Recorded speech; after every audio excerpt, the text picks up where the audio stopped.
Stay informed. Power Talk with Mbuyiseni and Ndlozi, 9 a.m. to midday on Power 98.7. As I said, we're here in the Expo Center in Nazareth, and Department of Human Settlement hosting a summit they call Innovative Building Technologies. And I'm lucky to welcome here with us two MECs, member of Executive Committee in the Free State, responsible for human settlement, Comrade Debza Debo Mokwena. Dumela ndati. Artumedise ba Gauteng. Ai ba Gauteng. Re fitla go Fezile Dabi, by the way. Oh, okay. Yes. And Fezile Dabi, ha. Yeah. And here in Gauteng, Tasnim Mutara, MEC of Human Settlement as well. Welcome to Power Talk. Thank you. Thanks so much for having me. So, Tasnim, I want to start with you because you've got the advantage of urbanness. Debo. What is building, innovative building technologies? And I want to ask this with two things in mind. Mm-hmm. Somebody came and said to us, a mud house, an innovative building technology, and a shack. Okay. Is that what the summit is about? It's definitely not a shack. It's definitely not a mud house. Okay. So you know, human settlements is about responding to our housing needs, and we build that through delivering RDP houses in the main. And we do that through using brick and mortar. That's a traditional construction method. IBT, Innovative Building Technologies, is looking for alternative, not only methods, but even implements and products to build different material to build the exact same house. It's looking at, when I say innovation, quicker, without compromising safety and quality. When I say alternative, not using brick and mortar, but using alternative materials that can withstand different types of weather patterns. I mean, we're experiencing floods now. Definitely climate change is upon us. But also cheaper, but again, not compromising quality and the standard. So we're looking at different things that are in the innovation space. Different countries have used it. We have tested it in South Africa, but I think not extensively enough. And there's definitely an opportunity to be able to look at alternative ways of delivering, but still maintaining the quality and standard, still maintaining the expectation from the citizen. We have a huge housing backlog. Yes. I mean, I think that's well known. And the traditional method may not... What is your housing backlog in Gauteng? In Gauteng, we've got 1.3 million people who have registered. Approved is about 300,000. And at the current rate that we build, with the budget and the rate of building, etc., we are only at best able to build 8,000 houses a year. So if I don't register anybody else, I just deal with the 300,000 backlog. I'll be long dead, and we still wouldn't have dealt with the 300,000. So the summit obviously is answering this question, how to make a solution that is quicker than brick and mortar. But before we move from brick and mortar, is it really the problem of backlog that brick and mortar takes long? Please explain how it takes long on the one hand, or it's just an inefficient system such that even if these alternatives are there, you would still have a big problem because of its embeddedness to corruption, construction mafia problems, as well as, let's say, just administrators that take Jojo. Okay, so I believe the backlog is not is as a result of something else, and that is the state of the economy. So if you address the state of the economy, you won't have the amount of people registering for houses that we have, because they will have options outside depending on the state to provide them with housing. Somebody who registers for a house, an RDP, must earn less than 3,500 rand a month. So the 1.3 million are people that earn less than 3,500 a month. And that's about the state of the economy and their inability to be actively involved in the economy to provide a housing solution for themselves outside of depending on the state. Corruption has got many parties. Private sector contributes to corruption as much as even officials. But I think the innovation is looking at how do we take the budget that we have and use it more efficiently. If it's now, I mean, we still have to cost innovative ways of building. So if your current building we work on a quantum in the human settlement space. So a foundation costs X, walls cost X, a roof costs X. Can it be cheaper? Same size, same standards, same specification, but can we get it quicker? And that's really what the innovation is looking at. I mean, we just heard now through the Sciences Council together with UJ, they have a machine that can build a house, full RDP house at spec within 8 hours. So obviously we have to look at the cost. We have From to foundation. look from foundation. And to date, there's been no problems. Of course, I mean, even just speaking in Gauteng, we've got big problems with land, just the type of land that we're able to build on. We have a lot of dolomite in Gauteng. So will innovation help us to build on dolomitic land? Because where there's dolomite, we're unable to build at the same cost. We can build on dolomitic land, but it's very expensive. So those types of things, can you make use, take what we have, make use of it, and still provide housing on otherwise areas that we couldn't? We've got floodlines that are now moving. So the 100-year floodline that everybody speaks about are now really coming into effect. Can we use innovation and different types of material, which is technology-based, not brick and mortar, to build on soil conditions that we aren't able to build on with the current concrete brick and mortar? Ntate Mokoena, what are the bedlocks in Free State of human settlement, one, and what are you hoping to get out of the summit? The big question for you that you'd like the summit to answer vis-a-vis the problems that you are dealing with in the Free State. Thank you very much, and thanks for having me. We have over, just above 500,000 in the backlog, and it is growing. We have not been able to tackle this because in the last 5 years, we've been caught in the storm of capture, asbestos, and many other things. And the department has not been able to really deliver in terms of what are the required demands on the ground. We have got also a serious problem in terms of mud houses. Remember, I've got rural areas. Yes. The farms, we've got the former area of Kwakwa and Tabanshu. We've got a huge challenge to eradicate mud houses, which falls once it is raining. So we hope that the IBT and the ABT, innovative building technologies as well as the alternative, must provide an answer to build with quicker, durable material that will allow us to put up a house in a matter of about a week or two, as opposed to the standard of 4 to 6 weeks of a normal RDP or a BNG unit outside the weather elements. Once it rains, construction site gets to be disrupted and reduce the cost. She's right as well, because it is quite costly. It's expensive to put up a standard RDP house. I think it's almost just above 200K or so. So we need something that is cheaper, that is durable, whose maintenance will also be cheaper, and we can then reach these numbers. During COVID, the Chinese put up a hospital in a matter of about 2 weeks. Yes. In this country, we take many years to build, and we need to change that. But we must also change the mindset of our people, because the acceptability of new technologies as well is quite key.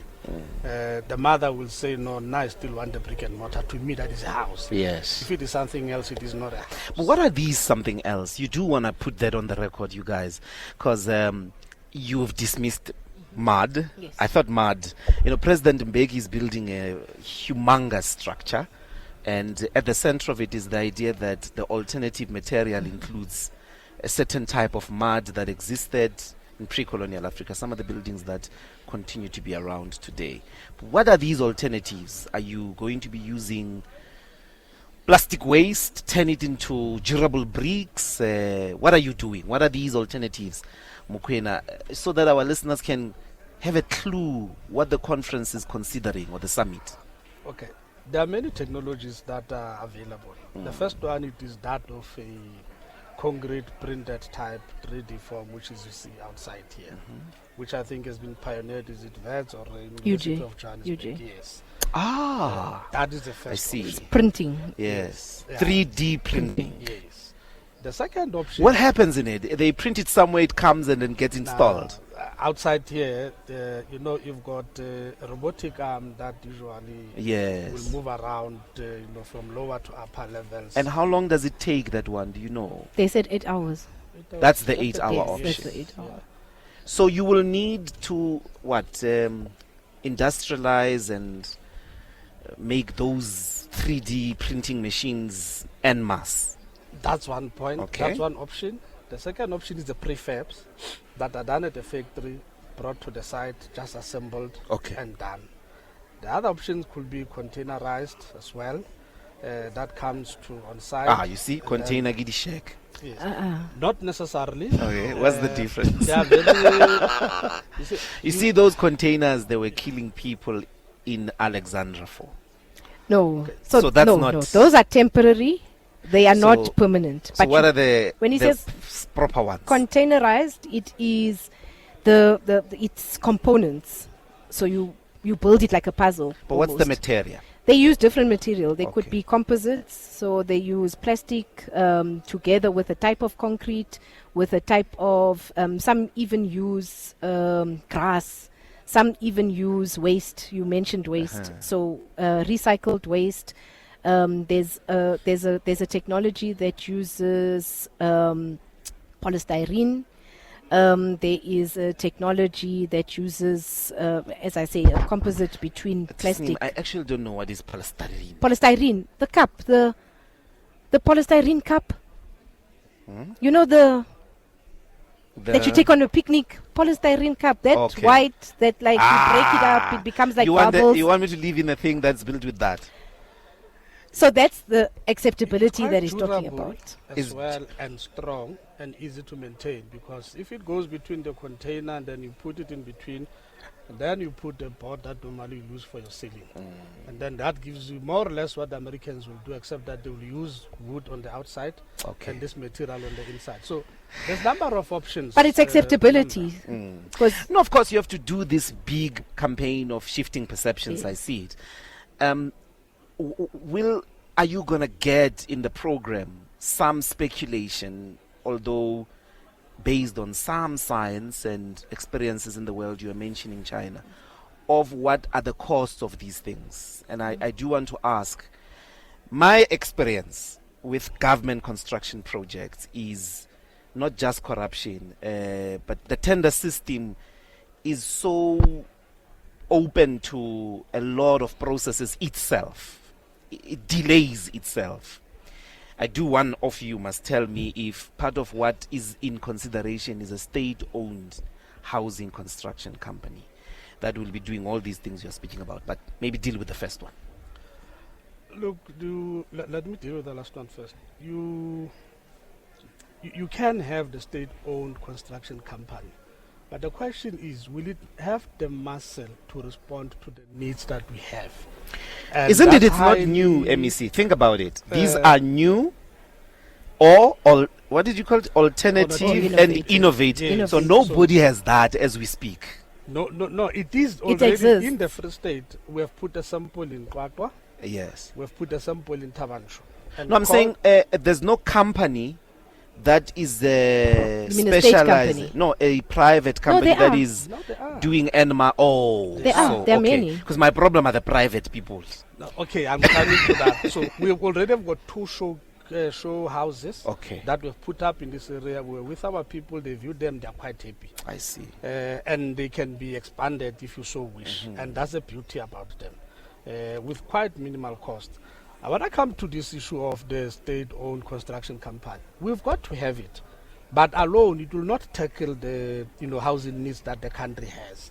There are a couple of elements that we need to bring together. And South Africans here have got really to come to the party in a sense that we've got to free ourselves from being in South Africa but seeing ourselves through the eyes of the West and others. we've got to create our own standards in how we do and approach things. And we've got to judge ourselves as South Africans. Remember, if you go around the world, and even in the continent, we remain either one or amongst 2 or 3 countries that provide free housing to our people. It's true. And nobody else is doing that. So that's the first task. The second task, how we provide, we've got to create our own standards and our own acceptable material, because it's not true that everybody in the world lives in a brick and mortar type of a structure. It's not true. But that's a perception that we're made to believe in. Yes. And we've got to change the mindset of our people. But we also have got to do it in such a manner that it addresses the issues that she raised. That bulk of our people are locked in a bracket of 0 to 3.5 thousand, which means our economy is not able to absorb. And as you open up the economy to absorb, there are other categories that we need to deal with. So as you build, make it a point that it injects into economies, begin to build other associated industries. So the state-owned construction company, for me, must be able to be not the same as the one that you might own. It has got to play a role in opening up avenues where the economy can expand around the construction space in terms of what is uniquely South African. I see. Not what we import or bring out of the country, and we believe, hey, this is the excellent standards that we as South African, we must produce, we must not just consume what everybody else in the country is doing. Free State might have a big opportunity when it comes to land. They can build horizontally. You have to go vertical. Yes, we do, and we are. We are. 2 stories, 4 stories. 4 stories. But you you gotta can't go have- higher. Okay. You got 1.5, 1.3 million. 1.3 million people. Alex, you gotta start going high in Alex. When you move Gomorrah, it's on a wetland. It will never be proper. You need to use that wetland for something else. So, are the alternative and innovative building technologies allowing you to go 50 stories higher? Definitely. So he used the example of China. I think China is well known to build exactly that. More than 4 stories, 15 stories high with using alternative building technology. So that's not brick and mortar. The innovative way is the how they do it. So it's either through machines or you build off-site, you bring it, you fit it in like a jigsaw, those types of things. But look, the first to get citizens to accept going up was a battle on its own. For whatever reason, people believe, again, a house needs where you can do. You said it, not me, right? You come to Gauteng, you go up. Yeah. That is a rule. Right? So, and the fact is that many people are also beginning to appreciate that maintaining and even owning a big house is just not feasible, even if you can afford it, because your kids grow, they move, you're left with this big house, it becomes a source of contention in the family. You go up, you have less issues around maintenance, you manage your shared space and things to that effect. It's also safer, actually. Living in communal spaces, especially in Gauteng. Yes, I'm an MEC, but the fact is that we live in a crime-ridden province. Standalone houses are prone to criminal activity, whereas when you go up, it is safer. And again, communal living. It's difficult to get that in an urbanized area, but it's a change process, a process of change. We've got people to accept living going up, and in areas where urban densification allows us to go higher, then we definitely will. It's the only way I'm going to get out of eating at that backlog, even though it's going to far outlive me. I think, though, we must look at alternative and innovative building technologies as an opportunity also just to ignite the economy, because there's manufacturing opportunities, there's material sourcing opportunities. We can lead in innovation in terms of research and development if we put the money in. And a state-owned construction company must not be a state-owned company just to build RDP houses. It's got to build roads and bridges. It's also got to play and compete in the private sector. But you agree that this might be inevitable? No, definitely. But state-owned companies must lead with innovation, must lead with research and development. They must be ahead of the private sector. And currently, we don't have that. And that's why you've got to introduce, if you introduce it, it's got to do that. It can't be a company that's just going to build RDP houses. That will defeat the purpose. Let's see, 3 minutes. I'll do 1 minute, then I do want to come back to the city. Okay. Because there's a problem of the inner city in Johannesburg with regards to human settlement. When I get back to it, but are you, as part of your innovative technologies, expropriating land for human settlement in the Free State? I mean, why only mikuku? Okay, not mikuku, but spaceless conditions of living in the Free State. Okay. Is consideration of land expansion and expropriation part of what you will be doing? By law, we do.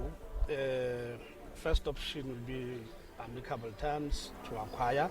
If we fail, the law allows us to expropriate in the interest of the public, which human settlement will be one of them. So we do it. Okay. And the biggest challenge is, even if we have land, we must be careful that we don't consume more land in terms of habitation of our people, but we've got to produce the agricultural side of it so that we leave that productive advantage of the Free State, which is in the agricultural space. So we need to balance the two. But the biggest challenge we face is services. And as you remember, I said that the demand for housing is growing annually. I've got about 19,000 sites that are at 95% of completing in the province, but the demand is growing. So we need also a quicker way to service our sites, to provide our people with various options, including shared services in terms of building going higher, which Free State must do as well. Otherwise, we'll quickly finish what we need for agriculture, which is our key competitive edge in terms of economic or our contribution to the GDP. So we really have got to consider and look at various options and mainly find our own unique South African solutions. My last point, because I see time is not on our side, you raised the issue of construction mafia, corruption. We've got to deal with construction mafia. But of the 50 contractors that I have that are building, you might find one or two involved in corruption. But the dominant story is corruption. As if the 48 are not doing an excellent job. And I've got 48 that are doing an excellent job that allows me to open houses every week. And I literally walk into each and every house to see for myself the quality that we are delivering for our people. So what am I saying? Can we balance the narrative as South Africans? That if we've got 58 million, if we've got 26 million men, not all of us as bad as some who are doing gruesome things. Let's isolate. I don't know. Let's isolate. But that's why we give you this much time to balance the narrative. Let's isolate the bad and also affirm what is good. Don't isolate them, MEC. Take them to jail. No, of course, of course. Let me go to the inner city before we close. Okay. Johannesburg inner city transformation from a human settlement point of view. Please say something about that before we close. Okay, so the first is expropriation. So you would know a lot of these buildings, we can't find their owners, so we can't get into a negotiation of buying. That's the first thing, so we've got to take them over. They are already high-rise. They have got access to services, bulk, water, electricity.